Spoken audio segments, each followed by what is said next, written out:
భారత్ పాకిస్తాన్ల మధ్య 4 రోజుల పాటు సాగిన సాయుధ సంఘర్షణ పూర్తిస్థాయి యుద్ధంగా మారకముందే ముగిసింది. ఘర్షణ ఆగిపోవడం, హింసకు తెరపడడం సంతోషమే అయినా అది జరిగిన తీరు మాత్రం తీవ్ర చర్చకు, అనుమానాలకు దారితీసింది. పాక్ ఉగ్రవాదులు, పాక్ ప్రేరేపిత ఉగ్రవాదులు ఏప్రిల్ 22న పహల్గాంలో భారత టూరిస్టులను వారి భార్యాబిడ్డల ముందు దారుణంగా కాల్చి చంపిన సంఘటన ప్రపంచాన్ని కుదిపేసింది. లష్కరే తోయిబా నుంచి విడివడిన ది రెసిస్టెన్స్ ఫ్రంట్ అనే నిషేధిత సంస్థకు చెందిన ఈ టెర్రరిస్టులకు పాక్ అన్ని రకాల సహాయ సహకారాలు అందించినట్లు భారత్ ప్రాథమిక దర్యాప్తులో బయటపడింది. దీనిపై అట్టుడికిన భారత్ మే 7న పాకిస్తాన్ ఆక్రమిత కశ్మీర్లోని 9 ఉగ్ర స్థావరాలపై లాంగ్ రేంజ్ ఆయుధాలతో దాడులు చేసింది. దానికి పాక్ ఊరుకోకుండా ఎదురుదాడికి దిగడంతో భారత్ కూడా స్పందించి గట్టిగా తిప్పికొట్టింది. భారత్ దాడుల్లో పాక్ సైన్యానికి బలమైన ఎదురు దెబ్బలు తగలడంతో పాక్ ప్రధాని షాబాజు షరీఫ్ అణ్వస్త్ర నేషనల్ కమాండ్ అథారిటీ సమావేశాన్ని ఏర్పాటు చేశారు. దీంతో ఇది అణుయుద్ధానికి దారితీస్తుందనే ఆందోళన మొదలైంది. ఆ దశలో అమెరికా అధ్యక్షుడు డొనాల్డ్ ట్రంప్ నుంచి అకస్మాత్తుగా కాల్పుల విరమణ ప్రకటన వెలువడింది. ఆ తర్వాత కాసేపటికి కాల్పుల విరమణను ధృవీకరిస్తూ భారత్ కూడా ప్రకటన విడుదల చేసింది. నిర్ణీత లక్ష్యాలేవీ సాధించకుండా, పాక్ నుంచి ఎలాంటి హామీలు పొందకుండా కాల్పుల విరమణకు అంగీకరించడం ఏమిటి, అది కూడా ట్రంప్ దీన్ని ప్రకటించడం ఏంటి అంటూ వివిధ వర్గాల నుంచి వచ్చిన ప్రశ్నలు ప్రభుత్వాన్ని ఉక్కిరిబిక్కిరి చేశాయి. కొందరు బీజేపీ మద్దతుదారులు సైతం ఈ విషయంలో మోదీ ప్రభుత్వాన్ని విమర్శించారు. పైగా ఒప్పందాన్ని ఉల్లంఘించి పాక్ 2 గంటల్లోనే భారత్పై దాడికి దిగడంతో ఈ విమర్శలు మరింత తీవ్రమయ్యాయి. చివరికి కాల్పులు ఆగిపోవడంతో పరిస్థితి సద్దుమణిగింది.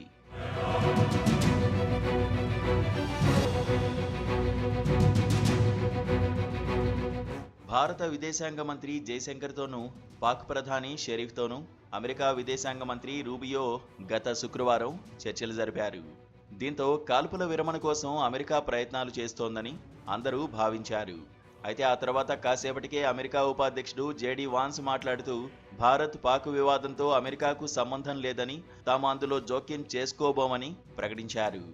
ఇది జరిగిన కొన్ని గంటల్లోనే తమ మధ్యవర్తిత్వం వల్ల 2 దేశాలు కాల్పుల విరమణకు అంగీకరించినట్లు శనివారం ట్రంప్ ప్రకటన వచ్చింది.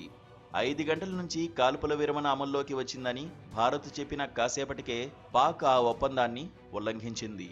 దీంతో ఏం జరుగుతుందనే ఆందోళన అందరిలో కలిగింది.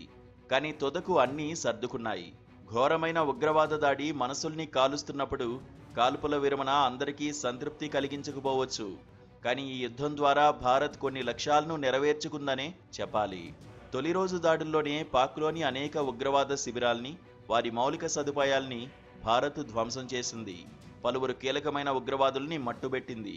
అలాగే అణ్వస్త్ర దాడి చేస్తామనే బెదిరింపుల్ని లెక్కజేయమని, పాక్ మరోసారి ఉగ్రవాద దాడికి పాల్పడితే యుద్ధమే మా సమాధానమని పాక్కే కాదు ప్రపంచానికి కూడా గట్టి సందేశమిచ్చింది.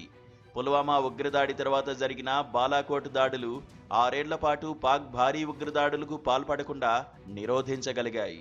ఇప్పుడు భారత్ మరింత తీవ్రంగా స్పందించడంతో ఉగ్రవాదాన్ని ప్రేరేపించే విషయంలో భవిష్యత్తులో పాక్ 1కి 10 సార్లు ఆలోచించుకోక తప్పదు. పాక్ యుద్ధ విమానాలు, క్షిపణులు, డ్రోన్లతో విరుచుకుపడిన ఎయిర్ డిఫెన్స్ వ్యవస్థలతో వాటిని కోల్చడం ద్వారా భారత్ తన సత్తా చాటింది. భారత్ కూడా కొన్ని యుద్ధ విమానాలను కోల్పోయినట్లు వార్తలు వస్తున్నప్పటికీ యుద్ధంలో కొన్ని నష్టాలు సర్వసాధారణమే. ఏ యుద్ధమైనా శాంతితోనే ముగియాలి. ఇది కూడా అంతే. యుద్ధం చేసే సైనికుడికే శాంతి విలువ తెలుస్తుంది.